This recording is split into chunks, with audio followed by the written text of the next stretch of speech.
नमो अर्हन्ताणं नमो सिद्धाणं नमो आयरीयाणं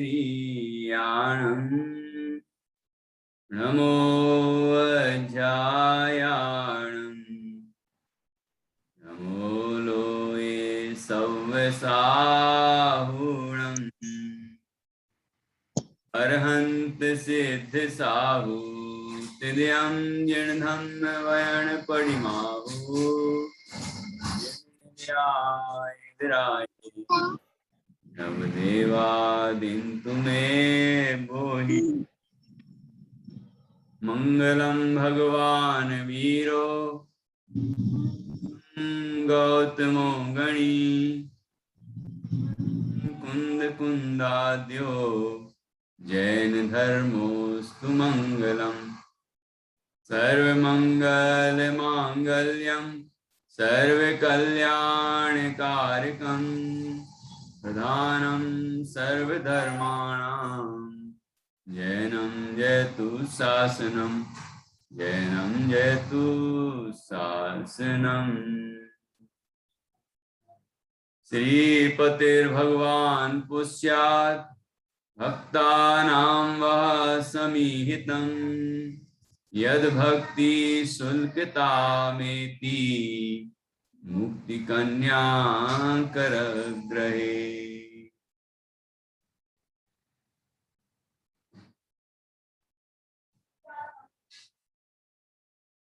आचार्य श्री बादीव सिंह द्वारा रचित यह छत्र चूड़ामणि ग्रंथ, इसमें जीवनधर स्वामी का चरित्र है और जीवनधर कुमार अनेक देशों की यात्रा करने निकले हैं और वहां तीर्थों की वंदना करते हुए वन के मध्य में एक तापसियों के आश्रम में पहुंचे। वहां तापसियों को पंचाग्नि तप करते हुए देखा। उसमें अत्यंत हिंसा होती है, तो उन्हें करुणा आई और अनुरागवश आदर पूर्वक वहां के सभी तपस्वियों को, तापसियों को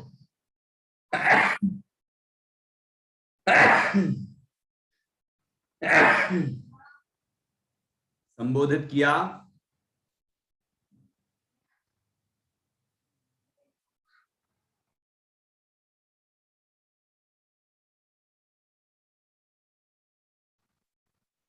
और तापसियों को यह बताया कि पंचाग्नि में प्रत्यक्ष हिंसा है। तो फिर प्रश्न ये उठता है कि जब ये पंचाग्नि तप हिंसा का कारण है, तो अहिंसक तप कैसा होता है, सच्चा तप कैसा होता है? तो जीवनधर कुमार ने उन सबको ये समझाया कि जैन दर्शन में जो निर्ग्रंथ दिगंबर मुनि दशा है, उसमें ही विशेष तप होता है और वही तपश्चरण सच्चा है, जिसका मूल सम्यक दर्शन है। सम्यक दर्शन, सम्यक ज्ञान पूर्वक जो चारित्र होता है वही सच्चा चारित्र है। तो सम्यक दर्शन, सम्यक ज्ञान, सम्यक चारित्र की एकता वह मोक्ष का मार्ग है। और मोक्ष मार्ग में जो स्वरूप की साधना होती है वही सच्चा तप है। यहाँ ऐसा आया है कि जैसे कल बताया था कि मान लीजिए बटलोई भी है, उसमें आग और पानी भी है, आग भी जला रखी है और अच्छा पानी खौल रहा है, तो क्या भात बन जाएगा? नहीं बनेगा, क्योंकि उसमें चावल तो डाले ही नहीं। चावलों के बिना चावल पकेंगे कैसे? भात कैसे बनेगा? ऐसे ही यदि रत्नत्रय ना हो, सम्यक दर्शन, सम्यक ज्ञान, सम्यक चारित्र की एकता रूप मोक्ष मार्ग ना हो, तो निर्ग्रंथ मुनि दशा भी मोक्ष का मार्ग नहीं है, मुक्ति का कारण नहीं है। अब यहां अगला श्लोक कहते हैं कोई कहे कि तो रत्नत्रय ही महत्वपूर्ण है, तो अपन फिर मुनि दशा क्यों धारण करें, फिर तब क्यों करें, व्रतों का पालन क्यों करें, रत्नत्रय ही सेवन कर लें।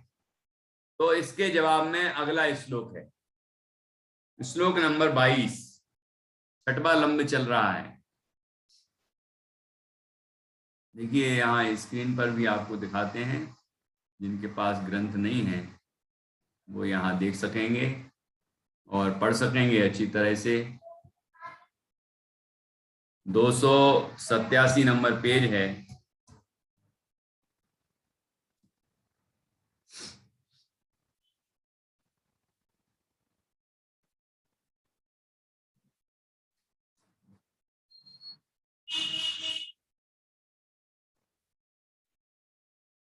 देखिए क्या कहते हैं, न च बाह्य तपोहीन माभ्यंतर तपो भवेत्, तण्डुलस्यैव विक्लित्तिर् नहि वायान्यादिकं विना, वन्यादिकं विना। बाह्य तप के बिना अभ्यंतर तप नहीं हो सकता, निश्चय से जैसे अग्नि के बिना चावलों का पाक नहीं हो सकता। मतलब कोई सोचे कि यहाँ पिछले श्लोक में ऐसा कहा था कि चावल बस नहीं डले हैं बाकी सब है, तो चावल कैसे पकेंगे, भात कैसे बनेगा। तो इस भ्रम में ना रहे कि ये सब चीजें बेकार ही हैं कि चावल तो डाल दें, बाकी पानी भी ना डालें, आग भी ना जलाएं बटलोई में, हैं तो क्या वो चावल पकेंगे, ये नहीं पकने वाले। तो बहिरंग साधन भी चाहिए, बाह्य तप भी होना चाहिए अंतरंग तप के लिए। बाह्य तप के बिना अंतरंग तप नहीं होता, ऐसा दोनों का नैमित्तिक संबंध है कि अंतरंग तप होता है जब, तो बाह्य तप भी जरूर होता है। बाह्य तप के बिना अंतरंग तप नहीं होता है, ठीक है। इसलिए दोनों का महत्व है। यद्यपि कोई बाह्य तप तो कर लेता है लेकिन अंतरंग तप ना हो, तो उसके लिए ऊपर का श्लोक लिखा था कि अंतरंग तप के बिना बाह्य तप निरर्थक है। लेकिन कोई ऐसा ना समझ ले कि बाह्य तप की आवश्यकता ही नहीं है, तो उसके लिए ये दूसरा श्लोक है कि बाह्य तप के बिना अंतरंग तप नहीं होता। ऐसा ही सुमेल है निश्चय और व्यवहार का, अंतरंग और व्यवहार, अंतरंग और बहिरंग तप का। तो आगे देखिए क्या कह रहे हैं, सरलार्थ, जैसे अग्नि जल बटलोई आदि बाह्य साधनों के बिना चावल नहीं पक सकते, उनका भात नहीं बन सकता, वैसे ही बाह्य तप के बिना अंतरंग तप हो ही नहीं सकता।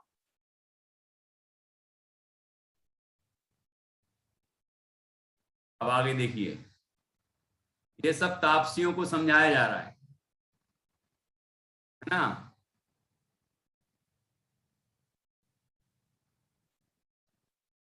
और झूठे आप्त आगम पदार्थ और वे मिथ्या दर्शन, मिथ्या ज्ञान और मिथ्या चारित्र मोक्ष के साधन नहीं हैं। निश्चय से यह गरुड़ है, यह गरुड़ है, इस बुद्धि से ध्यान किया हुआ बगुला विश्व को दूर नहीं कर सकता। क्या उदाहरण दिया है कि जैसे कि ये हम सोचें, बगुले को देख के सोचें कि ये गरुड़ है, गरुड़ पक्षी होता है ना, विश्व को नष्ट करने वाला, सर्प का विश्व नष्ट करने वाला है ना। तो ऐसा विचार करें, ये गरुड़ है, ये गरुड़ है, ये गरुड़ है, गरुड़ है। बगुले को गरुड़ देखेंगे तो क्या विष दूर हो जाएगा? नहीं, उसके लिए तो गरुड़ ही होना चाहिए, सोचने मात्र से नहीं होगा। ऐसे ही आप्त, लेकिन आप्त हैं लेकिन झूठे हैं।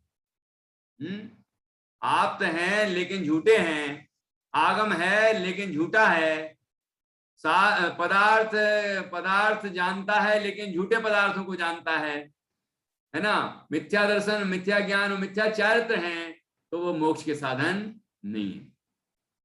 आप्त मतलब क्या? आप्त तो वीतरागी, सर्वज्ञ और हितोपदेशी परमात्मा को बोलते हैं ना। लेकिन कोई कुदेवों को आप्त मान ले,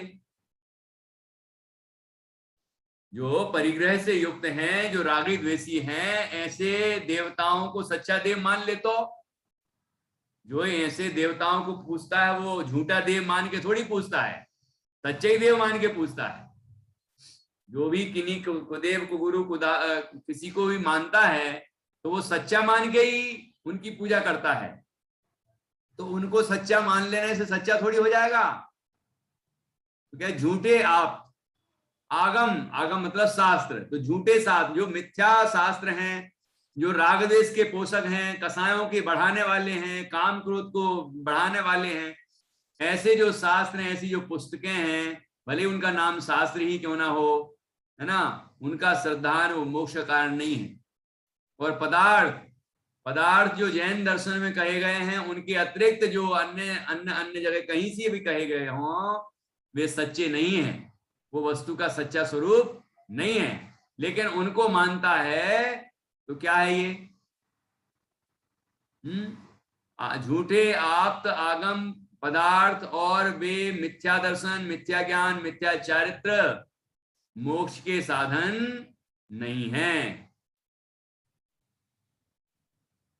ख्याल में आया कि नहीं आया?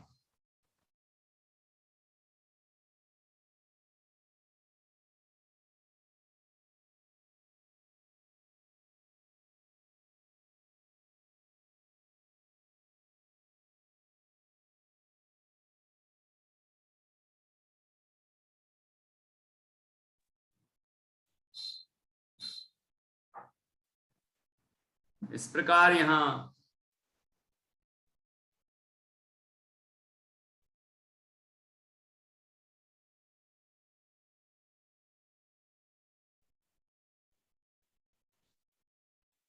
जैसे सर्प का विष गरुण के ध्यान करने से ही नष्ट होता है, बगुले को गरुण मानकर उसका ध्यान करने से विष दूर नहीं होता, वैसे ही मिथ्या देव, मिथ्या शास्त्र और कल्पित पदार्थों की श्रद्धा करने वालों को मिथ्या दर्शन, मिथ्या ज्ञान और मिथ्या चारित्र से दुखमय संसार रूपी विष को नष्ट नहीं किया जा सकता। अर्थात मिथ्या दर्शन आदि मोक्ष का मार्ग, मोक्ष का उपाय नहीं है।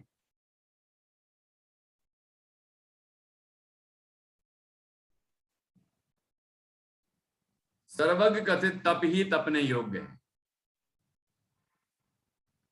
सर्वदोष विनिर्मुक्तम सर्वज्ञोपज्ञ मंजसा तप्यध्वम तत्तपो यूयम किम मुधा तुसखंडनई। जो तप संपूर्ण दोषों से रहित सर्वज्ञ का कहा हुआ हो, तुम लोग उस तप को भले प्रकार तपो। वृथा भूसे को कूटने से क्या लाभ? क्या कह रहे हैं? बेकार में भूसा कूटेंगे तो क्या अनाज मिल जाएगा? कभी नहीं मिलने वाला। ऐसे ही जो सर्वज्ञ भगवान, जिनेन्द्र भगवान ने जो तप का स्वरूप कहा है, उस तप के अतिरिक्त कोई भी धर्म में यदि तप कहा है और उसको कोई तप माने और उसको उस तप को आचरे, तो कभी भी वह दोषों से मुक्त नहीं हो पाएगा, संसार सागर से पार नहीं हो पाएगा। संसार सागर से पार होने के लिए वीतराग जिनेन्द्र देव का कहा हुआ तप ही करने योग्य है।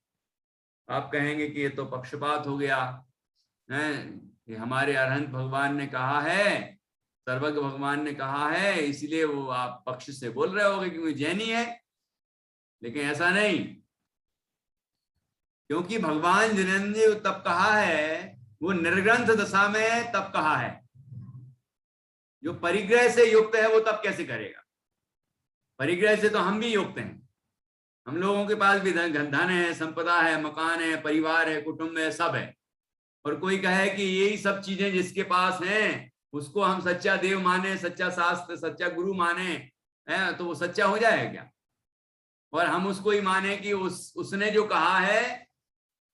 कहा है कि ऐसा करो वैसा करो तो तुम्हें भगवान मिल जाएंगे, तुम्हें मोक्ष हो जाएगा, तुम संसार सागर से पार हो जाओगे।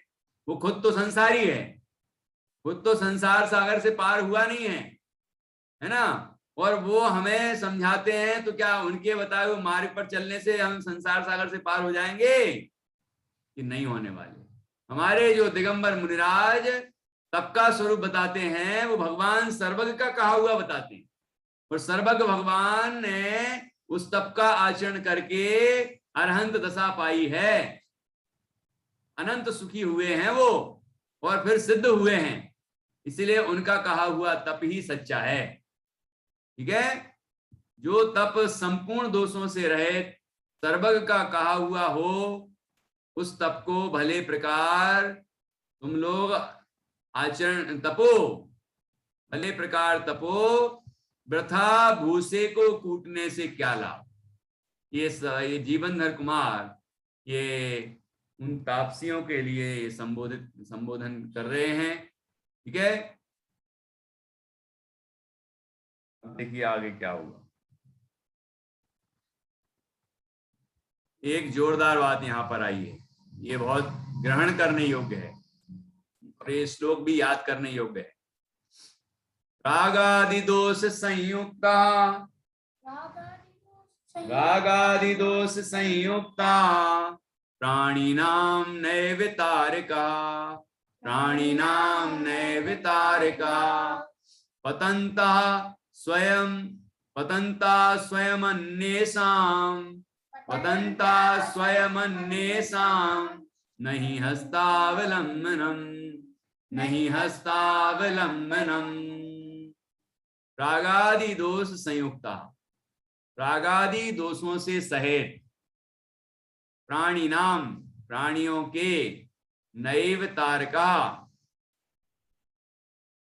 तारका मतलब पार उतारने वाला, जो रागादि दोषों से संयुक्त है वह तारका न एव नहीं है, तारक नहीं है, मतलब पार उतारने वाला नहीं है, जीव को दुखों से मुक्त करने वाला नहीं है। जो खुद रागादि से युक्त है वह दूसरों को रागादि से मुक्त कैसे करेगा? पतंता स्वयं, स्वयं अन्येषां नहीं हस्तावलंबनम, जो खुद गिरा हुआ है वो दूसरों को हाथों से सहारा कैसे देगा? जो स्वयं गिरा हुआ है वो क्या दूसरों को सहारा देगा? देखो अर्थ, रागादि दोषों से सहित देव प्राणियों को संसार सागर से पार नहीं उतार सकता। निश्चय से आप ही गिरने वाला, दूसरों को अपने हाथ का सहारा देने वाला नहीं हो सकता। रागादि दोष संयुक्ता प्राणिनाम नैव तारिका पतंता स्वयं अन्येषां नहीं हस्तावलंबनम। ये तो सीधी सी साधारण सी बात है। जो खुद ही रागादि से पीड़ित है, जो खुद दुखी है, वो दूसरों को दुखों से मुक्त नहीं कर सकता। जैसे एक राजा था, उस राजा ने अपने मंत्री को आदेश दिया कि कल तुम्हें तुम्हारे सामने जो सिंहासन है या जो बैठने का वो कुर्सी होगी ना उनकी, वो आसन है, उस पर तुम्हें बांध दिया जाएगा, और मुझे यहाँ पर सिंहासन पर बांध दिया जाएगा। ठीक है, फिर तुम्हें मुझे खोलना पड़ेगा। समझ में आया कि नहीं? परिस्थिति समझ आई मैत्री है कि वहां सामने बिठाल के वो मंत्री जी को बांधेंगे और यहाँ राजा को बांधेंगे। फिर राजा ने कहा मंत्री से कि तुम मुझे छुड़ाना, बंधन से मुक्त करना। ठीक है ना? अब राजा ने आदेश दे दिया है, करना तो पड़ेगा, नहीं किया तो मंत्री जी की फांसी पे लटका देंगे। अब घबराए मंत्री जी, क्या करें? घर पहुंचे, मुंह लटका हुआ, दुखी। तो उनकी बेटी ने पूछा, पिताजी क्या बात है, आप तो बड़े चिंतित दिखाई दे रहे हैं, आप तो जब भी आते थे बड़े प्रसन्नचित्त रहते थे, आज क्या बात है, बड़े दुखी दिखाई दे रहे हैं। कि नहीं नहीं बेटा, तुम्हारे मतलब की बात नहीं है, ये तो बड़ों की बात है। नहीं नहीं, बताओ तो बताओ तो बताओ तो। जब बार बार पूछा तो उन्होंने कहा कि ऐसी ऐसी बात है। कि अच्छा ऐसी बात है, तो कहना एक एक काम करना है। उसने उपाय बता दिया, कान में एक उपाय बताया, ठीक है। तो फिर अगले बड़े प्रसन्न हो गए वे, तो जैसे ही उपाय सुना बड़े प्रसन्न हुए कि वाह यार, बच्चों में भी इतनी बुद्धि होती है। जिस गुत्थी को हम नहीं सुलझा पा रहे थे मंत्री होकर भी, वो एक बच्चे ने सुलझा दी। क्या गजब का उपाय बताया है। वो अगले दिन बड़े मजे से पहुंचे तो राजा ने वैसा ही किया। सामने बांध दिया मंत्री को और यहां बांध दिया राजा को। राजा ने खुद को बंधवा लिया और कहा अब मुझे छुड़ाओ।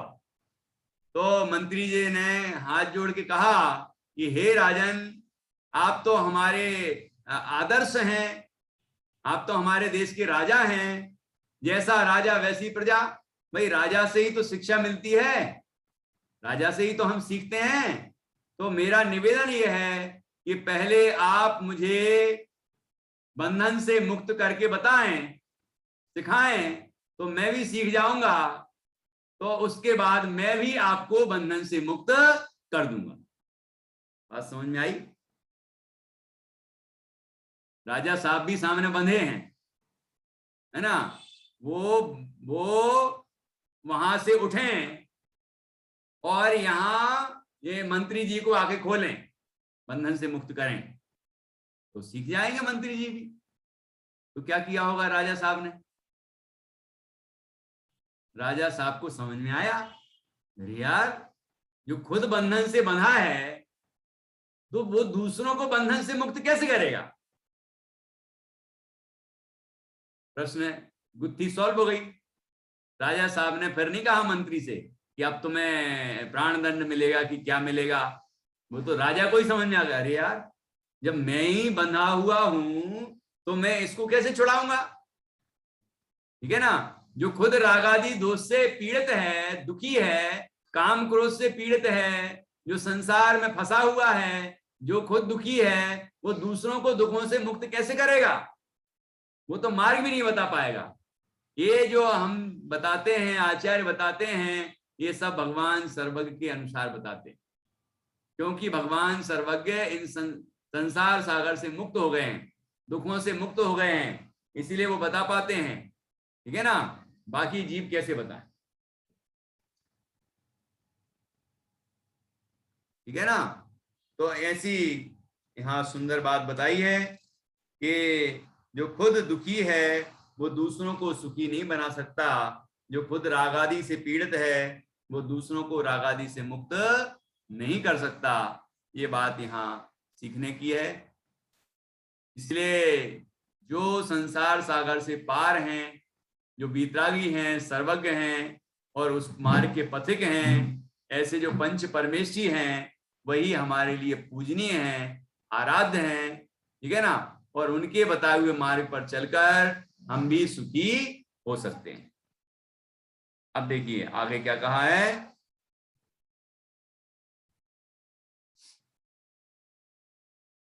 उस ईश्वर के क्रीड़ा नहीं हो सकती, क्योंकि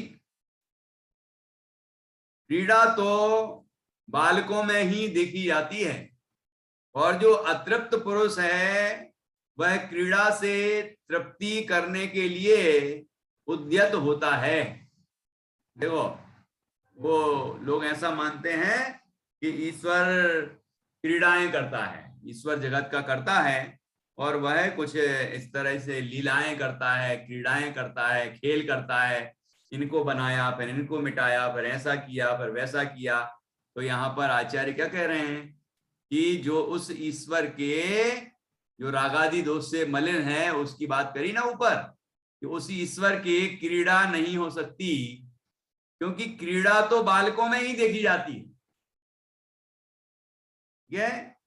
यदि वो सच्चा ईश्वर है, वीतरागी सर्वज्ञ हैं, तो वो कोई क्रीड़ा थोड़ी करेंगे। क्रीड़ा तो बालकों में देखी जाए, खेल कूद वगैरह करते हैं ना, लीलाएं करते हैं तरह तरह के, वो कुछ बनाते हैं, कुछ मिटाते हैं, कुछ लड़ते हैं कि झगड़ते हैं, फिर चौंकाते हैं किसी को, छिप जाते हैं, फिर अचानक हू कर देते हैं। ये तो बच्चों के काम है, बच्चों के खेल हैं ये कोई सर्वज्ञ हो, वीतराग हो, भगवान हो, वो ऐसी क्रीड़ाएं करेगा क्या? वो ऐसे खेल खेलेगा क्या दुनिया के साथ?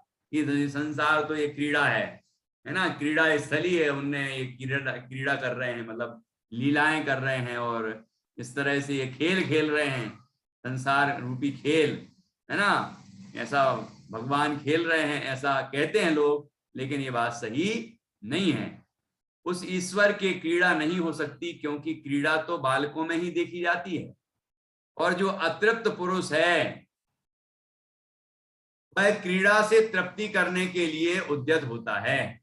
जो अतृप्त है मतलब जो जो संतुष्ट नहीं है, असंतुष्ट है, जो कुछ पाना चाहता है, वो क्रीड़ा करने से, वो ही क्रीड़ा करने के लिए उद्यत होता है। जो कुछ पाना चाहता है, जो असंतुष्ट है, जो खुद खुद अधूरा है, जो कुछ पाने की इच्छा रखता है, वो ही कोई ऐसा होगा जो क्रीड़ा करेगा और क्रीड़ा करके तृप्ति पाएगा। तो इसका तात्पर्य क्या हुआ? या तो वो बालकवत होना चाहिए, या फिर वो अतृप्त पुरुष होना चाहिए।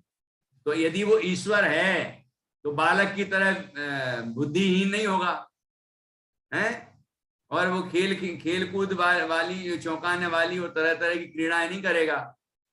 यदि वो भगवान है, वीतराग है तो, है ना, और अतृप्त भी नहीं होगा, क्योंकि अतृप्ति जो है वो तो रागादि विकारी परिणाम है। तो जो रागादि विकारी परिणाम से युक्त होगा वो भगवान कैसे होगा?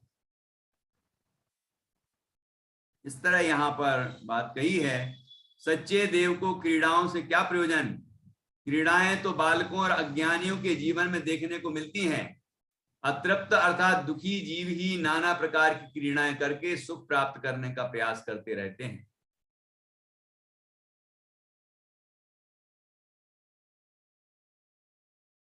ईश्वर पने की हानि होने से ईश्वर के स्वेच्छाचार स्वभाव भी नहीं है, क्योंकि सर्वोत्कर्षवान उस ईश्वर के हम लोगों के साथ द्वेष पना कैसे हो सकता है? क्या ईश्वर पने की हानि होने से ईश्वर के स्वेच्छाचार स्वभाव भी नहीं है? यदि उनको स्वेच्छाचारी मतलब अपनी इच्छा से कुछ भी करते रहते हैं, ऐसा ईश्वर को माना जाए, तो उनमें ईश्वर पने की हानि हो जाएगी, मतलब ईश्वर पना सिद्ध नहीं होगा, ठीक है ना?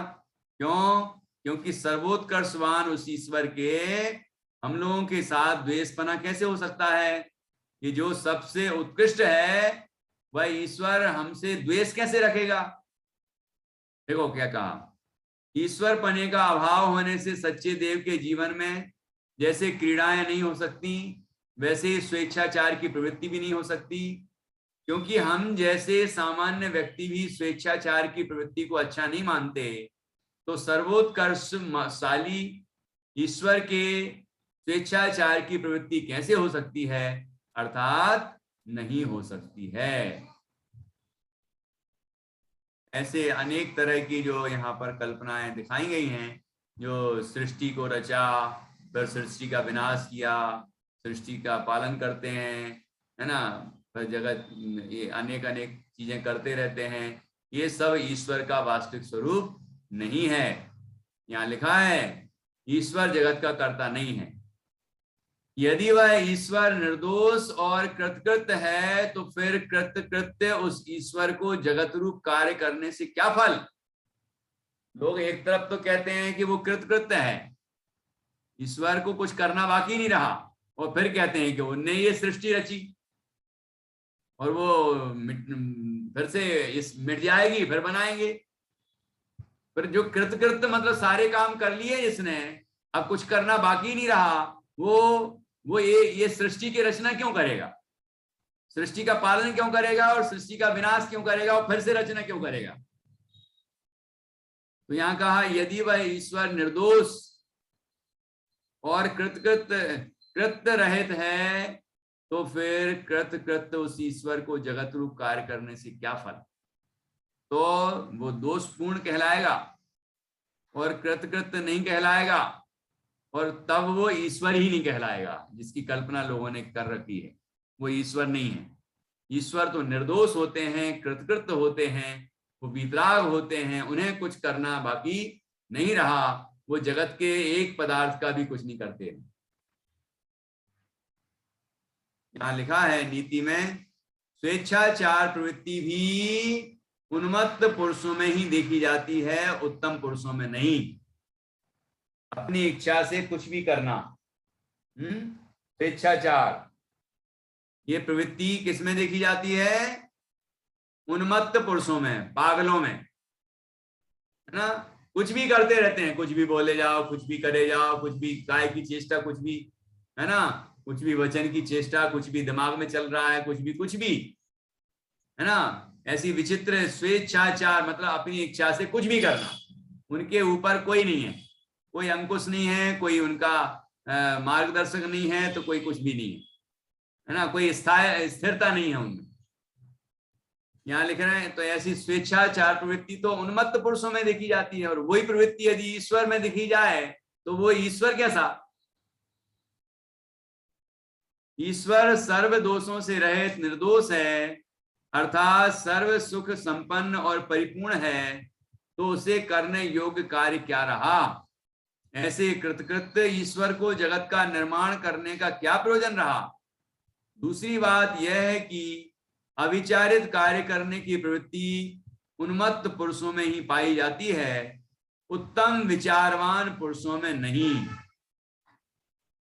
ये जब उपदेश जीवनधर कुमार ने उन तापसियों को दिया तो कुछ तापसी विवेक संपन्न हो गए, कुछ को समझ में आई बात, लेकिन सभी को नहीं आई होगी, क्या करें, है ना। जिनकी भली होनहार है उनको ही तो समझ में आएगा, सबको थोड़ी आएगा।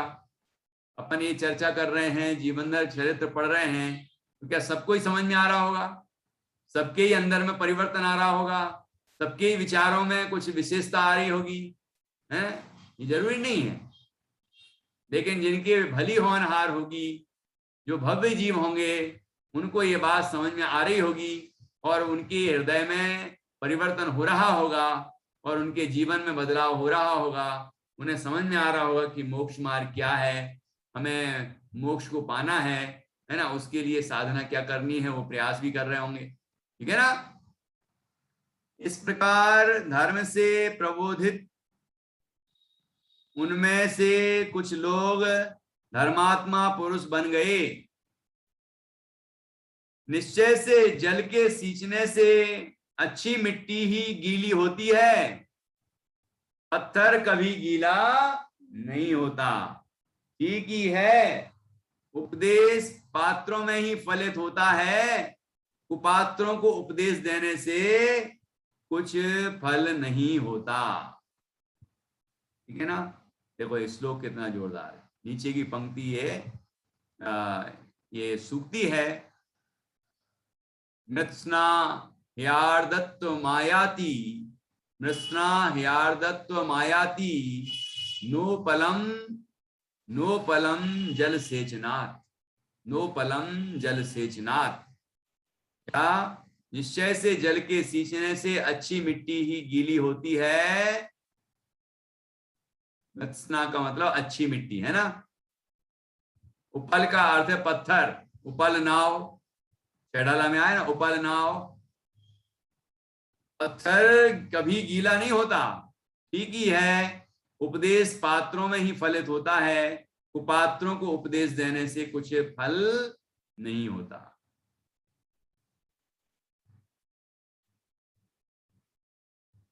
सज्जनों के स्वभाव की अलौकिकता। क्या कह रहे हैं आगे? विद्वान जीवनधर कुमार धर्मयुक्त उन तपस्वियों को देखकर अत्यंत आनंदित हुए।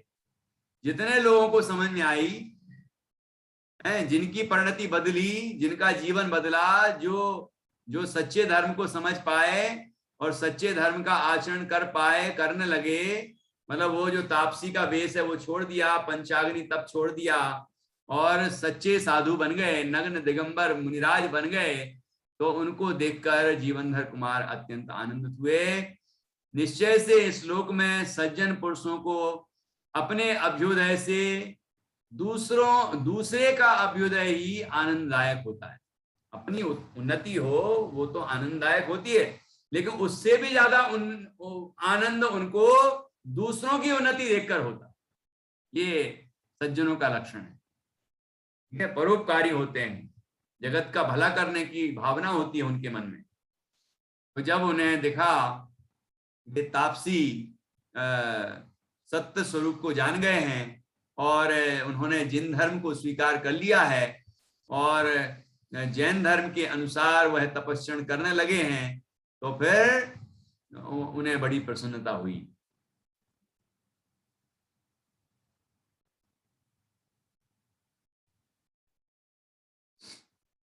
तीनों लोकों में पुरुषों को सम्यक दर्शन, सम्यक ज्ञान, सम्यक चारित्र की प्राप्ति से उत्कृष्ट और कौन सा ऐश्वर्य है? विष वृक्ष के फल के समान प्राप्त काल में छलने वाले धन संपत्ति आदि और इंद्रिय विषयादिक से क्या फल? क्या कह रहे हैं कि तीन लोक और तीन काल में जिन धर्म अर्थात रत्नत्रय की प्राप्ति ही सर्वोत्तम संपत्ति है। आपने दर्शन पाठ पढ़ा ही होगा। दर्शन पाठ में लिखा है कि जिन जैन धर्म को छोड़कर यदि चक्रवर्तित्व भी मिल रहा हो तो वह चक्रवर्तित्व नहीं चाहिए, लेकिन जैन धर्म मिल रहा हो और दरिद्रता भी मिल रही हो, निर्धनता, तो वो निर्धनता ठीक है, चक्रवर्ती पना ठीक नहीं है, क्योंकि जैन धर्म जहां है वही मूल्यवान है। ऐसा एक दर्शन पाठ में एक श्लोक में आता है।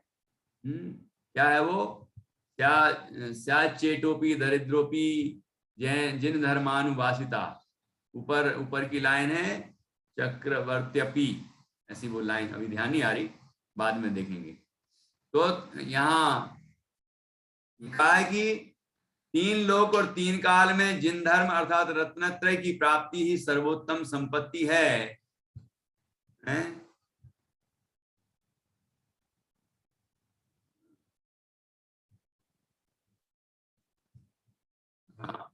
सुनाइए। नहीं चाहता जैन धर्म के बिना चक्रवर्ती होना, नहीं अखरता जैन धर्म से सहित दरिद्री भी होना। बहुत बढ़िया अनुवाद सुनाया। तो नहीं चाहता जैन धर्म के बिना चक्रवर्ती होना, नहीं अखरता जैन धर्म से सहित दरिद्री भी होना। जैन धर्म से सहित दरिद्री भी हो जाए तो अखरेगा नहीं, लेकिन जैन धर्म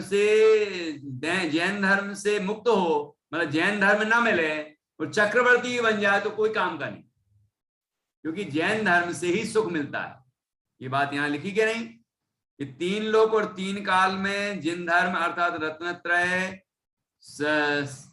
प्राप्ति ही सर्वोत्तम संपत्ति है, अंत में अर्थात फल काल में विश्व वृक्ष के फल सदृश अतिशय दुखदायक धन पुत्रादिक से कुछ भी लाभ नहीं मिलता। ये हम संसार की कितनी ही विभूतियां इकट्ठी करते रहें, पंचेंद्री के भोग इकट्ठे करते रहें, उनसे कुछ फल की प्राप्ति होने वाली नहीं है, उनसे कोई सुख मिलने वाला नहीं है। यदि सुख मिलेगा तो जिन धर्म से मिलेगा, रत्नत्रय से मिलेगा, सम्यक दर्शन, सम्यक ज्ञान, सम्यक चारित्र से मिलेगा, उससे ही सुख मिलेगा, अन्य चीजों से सुख नहीं मिलेगा।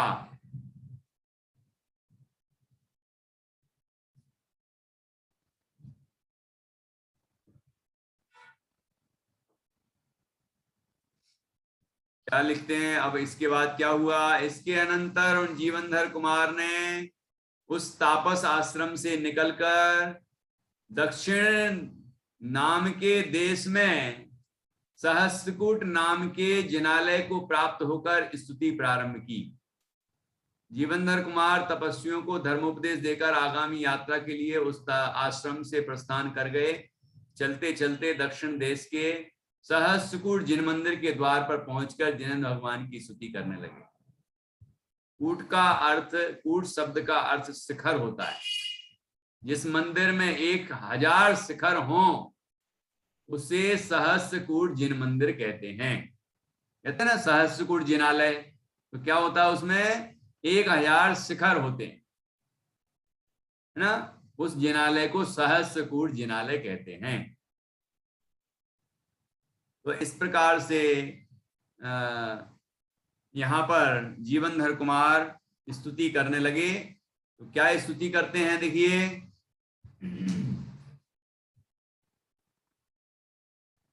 भगवन दुर्नय ध्वान्तैरा किरणे पथि में सती सज्ञान दीपिका भूयात् संसारावधि वर्धिनी। हे भगवान, दुर्नय रूपी अंधकार से व्याप्त मेरा मार्ग होने पर मोक्ष को देने वाला सम्यक ज्ञान रूपी दीपक आपके प्रसाद से मुझे प्राप्त हो। क्या भावना की है जीवनधर कुमार ने कि हे भगवान, मेरा जीवन दुर्नय रूपी अंधकार से व्याप्त है। ये दुर्नय अर्थात मिथ्या नय, दुर्नय अर्थात मिथ्या एकांत, मिथ्यात्व। उस मिथ्यात्व अंधकार है। मिथ्यातम नासवे को, मिथ्यातम, तम मतलब अंधकार, मिथ्यात्व वह अंधकार है। तो हे नाथ, हे प्रभु, हे परमात्मा, मेरा जीवन तो मिथ्यात्व से मलिन हो रहा है, दुखी हो रहा है। इन कसायों से, इन रागद्वेष आदि भावों से, इन कामादिक विकारों से मेरे अंदर दुख हो रहा है। तो मेरा जीवन दुर्नय रूपी अंधकार से व्याप्त है। अतः सम्यक ज्ञान रूपी दीपक के समान आप मेरे मोक्ष मार्ग को प्रकाशित करें। कि आप सम्यक ज्ञान रूपी दीपक हैं। भगवान जिनेंद्र को सम्यक ज्ञान रूपी दीपक कहा है और आप मेरे मोक्ष मार्ग को प्रकाशित करें।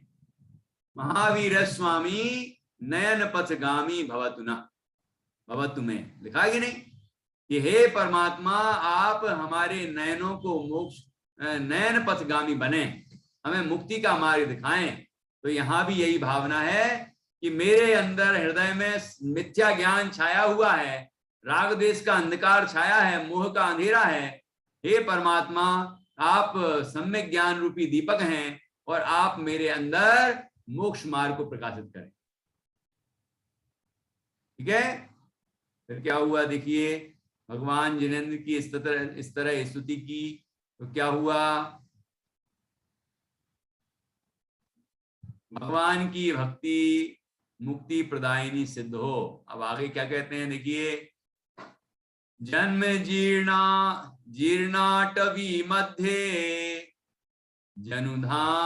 जनुसान्धस्य मे सती सन्मार्गे भगवन् भक्तिर भवतान मुक्ति दायिनी। हे भगवान, जन्म रूपी अत्यंत पुराने वन में जन्म से अंधे मुझे मुक्ति देने वाली सन्मार्ग में उत्तम आपकी भक्ति होवे। क्या मिले कि आपकी भक्ति करता रहूं। ठीक है, ये जीवन जब तक मेरा जीवन है आपकी भक्ति में समर्पित रहूं, आपकी भक्ति करता रहूं, है ना। जैसे अनेक ऐसी स्तुतियों में लिखा है ना, जब जब जन्म प्राप्त हो तो आपके चरणों में ही रहूं, जब तक मोक्ष ना हो तब तक आपके चरणों में ही रहूं। ऐसा भक्त भगवान की भक्ति करता है ना। और जीवनधर कुमार तो इसी भाव से मोक्ष जाने वाले हैं। वो भगवान की भक्ति कर रहे हैं, ज्ञानी है वो, सम्यक ज्ञानी, सम्यक दृष्टि जीव है। और क्या कह रहा है, दुर्नय रूपी अंधकार मेरे हृदय में व्याप्त है। अब मिथ्या दर्शन तो होगा नहीं उनके अंदर, उनके अंदर होगा तो मोह है, मतलब चारित्र मोह है, रागादि है, तो उसको वो अंधकार के समान देख रहे हैं और कह रहे हैं कि हे प्रभु, मेरे हृदय में सम्यक ज्ञान का प्रकाश कर दो। यद्यपि वो सम्यक दृष्टि है तो सम्यक ज्ञानी भी हैं, है ना। लेकिन जो भी अज्ञानता बची है, जो भी रागद्वेष हो रहे हैं अज्ञानता बस, भले वो पुरुषार्थ की कमजोरी से हो रहे हैं, लेकिन वो भी उन्हें दुखदाई लगते हैं और उससे वो मुक्त होना चाहते हैं। तो यहाँ भगवान से ऐसी प्रार्थना करते हैं कि जन्म रूपी अनादिकालीन अतिशय पुराने भयंकर वन में जन्मांध, जो जन्म से ही अंधा है, ऐसे अनादिकाल से जो मिथ्यात्व से अंधा है, जो, ठीक है ना, ऐसा मैं महादुख भोगता हुआ भटक रहा हूं। हे भगवान, मैं आपसे विनती करता हूं कि आपकी मुक्तिदायिनी भक्ति मुझे मोक्ष मार्ग में प्राप्त होवे। मैं आपकी भक्ति करता रहूं और मोक्ष मार्ग की प्राप्ति हो, और मोक्ष मार्ग के फल में मोक्ष की प्राप्ति हो। ऐसी भक्ति जीवनधर कुमार ने की। और क्या भक्ति की, अब सुनना जरा, यहाँ शांतिनाथ भगवान की स्तुति है। स्वांत शांति मम एकांता मनेकांतैक नायकः शांतिनाथो जिना कुर्यात् संस्कृति क्लेश शांतये। बहुत जोरदार श्लोक है ये। अभी इसके पढ़ने के बाद चमत्कार होने वाला है। स्वांत शांति ममैकांता मनेकांतैक नायकः शांतिनाथो जिना कुर्यात् संस्कृति क्लेश शांतये। कैसे हैं भगवान शांतिनाथ? अनेकांत मत के अद्वितीय नायक, अनेकांतैक नायक, अनेकांत मत के अद्वितीय नायक शांतिनाथा जिना, शांतिनाथ जिनेन्द्र संस्कृति क्लेश शांतये। संसार के, संस्कृति मतलब संसार, संसार के क्लेशों को, दुखों की शांति के लिए एकांताम, हमेशा स्थिर रहने वाली, मम स्वांत शांतिम, मेरे हृदय की शांति को करें। ऐसी शांति मिले मेरे हृदय में कि जो हमेशा शांति रूपी रहे, अशांति कभी ना हो। ऐसी हे शांतिनाथ भगवान, आप मेरे हृदय में शांति करें। भगवान जिनेन्द्र को, शांतिनाथ भगवान को अनेकांत मत के अद्वितीय नायक कहा है, क्योंकि अनेकांत का प्रतिपादन जिनेन्द्र भगवान ही करते हैं। और वो शांतिनाथ भगवान का जिनालय है, तो शांतिनाथ भगवान की स्तुति की है। और शांतिनाथ भगवान भी तीर्थंकर थे, उन्होंने भी वही उपदेश दिया जो भगवान महावीर ने दिया। वो प्रतिपादन में थोड़ी कोई अंतर है, ठीक है। तो भगवान शांतिनाथ अनेकांत के अद्वितीय नायक हैं, इसलिए उनसे ऐसी प्रार्थना की कि अनेकांत, अनेकांत तो समझते हैं ना, बस प्रत्येक वस्तु अनंत धर्म स्वरूप है, नित्य है अनित्य है, एक है अनेक है, भेद रूप है अभेद रूप है, अस्ति है नास्ति रूप है। ऐसे अनंत धर्म स्वरूप है, ऐसी प्रत्येक वस्तु है, ठीक है ना। ये अनेकांत है, वस्तु का स्वभाव है अनेकांत, और उसकी कथन पद्धति है स्याद्वाद। ये जैन दर्शन का मूलभूत सिद्धांत है, और अनेकांत से ही जैन दर्शन की पहचान है। दूसरी चीजें तो लोग मान लेते हैं, मतलब अहिंसा परमो धर्म, उनके यहाँ भी, उनने भी सूक्ति स्वीकार कर ली, वो भी कहते हैं अहिंसा परमो धर्म, उपनिषद में लिखा है ना। पानी छानना, रात्रि भोजन नहीं करना, ये सब वो भी मान लेते हैं, अन्नमति ही मान लेते हैं, लेकिन अनेकांत नहीं मानते, मिथ्या एकांत मानते हैं। एक बात कह दी कि वस्तु तो नित्य ही है, तो नित्य ही मानेंगे, अनित्य है तो कोई कहता अनित्य ही मानते हैं। जिनेन्द्र भगवान कहते हैं वस्तु नित्य है और अनित्य भी है, द्रव्य स्वभाव से नित्य है और पर्याय की अपेक्षा वह अनित्य है। ऐसी अनेकांत स्वरूप वस्तु है। अनेकांत के अद्वितीय नायक हे शांतिनाथ भगवान, मेरे ही राग द्वेष के कारण उत्पन्न होने वाले मेरे दुखों को दूर करें। मेरे ही हृदय में, मेरे ही अंदर जो राग द्वेष होते हैं, उससे ही मुझे दुख होता है। हे परमात्मा, आप उन राग द्वेष को दूर करें, उन दुखों को दूर करें और मुझे सुखी बनाएं और मेरे मन को शांति प्रदान करें। ऐसी बहुत ही सुंदर भक्ति जीवनधर कुमार ने शांतिनाथ भगवान के समक्ष की। तो फिर क्या हुआ, क्या हुआ अभी सुन लीजिए। यहाँ जो प्रसंग है बड़ा जोरदार है ना। अभी मैं चित्रवश दिखाऊंगा, पढ़ूंगा नहीं अभी। ये देखो, ये तो क्या हुआ यहाँ पर कि जब जीवनधर कुमार उस देश में पहुंचे, दक्षिण देश का नाम लिया ना, तो उस देश में जब पहुंचे तो वहां पर क्या था कि वहां एक जिन मंदिर मिला। जिन मंदिर के दरवाजे बंद थे। अपन लोगों को दरवाजे बंद मिले तो क्या करेंगे, सोचो, क्यों नित्या? हैं? जिन मंदिर के दरवाजे बंद मिले तो क्या करोगे? मम्मी दरवाजे तो बंद ही थे, हम तो आ गए लौट के, यही बोलोगे कि नहीं? क्यों प्रतिष्ठा, क्या करोगे? जीवनधर कुमार ने क्या किया, मंदिर के दरवाजे बंद थे तो मंदिर के बाहर खड़े होकर वहीं से उन्हें हाथ जोड़े और भगवान का स्तवन प्रारंभ कर दिया। भगवान तो अंदर विराजमान है ना, दिख नहीं रहे हमें, लेकिन है तो विराजमान। मंदिर तो दिख रहा है, कलश तो, शिखर तो दिख रहा है कि नहीं? तो और वहां बाहर लिखा रहता है कौन सा जिनालय है, तो शांतिनाथ भगवान का जिनालय था वो। तो वहां पर खड़े हुए और शांतिनाथ भगवान का स्तवन शुरू कर दिया। जैसे ही शांतिनाथ भगवान का स्तवन किया तो क्या हुआ, अब वो कल बताएं। ये कथानक आगे कल चलेगा, बहुत ही सुंदर है। अब कथा आगे बढ़ रही है। तापसियों को जो समझाना था वो समझा दिया और हम लोगों ने भी समझ लिया कि सम्यक मोक्ष मार्ग क्या है, जैन दर्शन का सार क्या है और सुखी होने का उपाय क्या है। वो तापसियों को समझाया तो तापसी तो समझ गए, हम लोग समझे कि नहीं? तापसी तो अन्नमती थे और वो भी समझ गए और जैनमती हो गए, और हम जैनमती ही नहीं समझ रहे। जैनमती नहीं हो पा रहे अंदर से। बाहर से तो जैन लगाएंगे, जैन जैन जैन, लेकिन अंदर में भगवान जिनेंद्र का मार्ग मानते हैं कि नहीं मानते, वो विचार करने की बात है। तो हम भी सच्चे जैन बने। और यहाँ जो आगे कथानक आने वाला है वो बड़ा ही सुंदर है, उसकी चर्चा हम कल करेंगे। अभी यहाँ अपन जिनवाणी स्तुति करेंगे।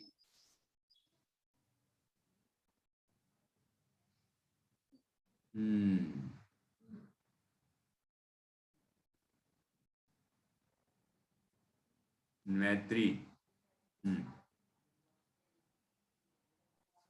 जिनवाणी माता दर्शन की बलहार, जिनवाणी माता दर्शन की बलहार, प्रथम देव अंतिम गरुड़ जी को आचार्य हमारे तिनको शीश नवाऊं। जिनवाणी माता दर्शन की बलिहारिया, जिनवाणी माता दर्शन की बलिहारिया। योनिया का 84 माही गुरमा दुख पायो, योनिया की 84 माही गुरमा दुख पायो। तेरी महिमा धर माता शरण तिहारी आयो। जिनवाणी माता दर्शन की बलिहारिया। ठाणे श्राव की अर्ज करते हैं हे जिनवाणी माता, ठाणे श्राव की अर्ज करते हैं हे जिनवाणी माता। द्वादशांग 14 पूरब की कर दो हमको ज्ञाता। जिनवाणी माता दर्शन की बलिहारिया, जिनवाणी माता दर्शन की बलिहारिया। बोले द्वादशा जय जिनेंद्र की माता की जय। जय। की जय। महान जिन धर्म की जय। जय हो जय हो। सभी नौवार नमोकार मंत्र के माध्यम से पंच परमेष्टि का स्मरण।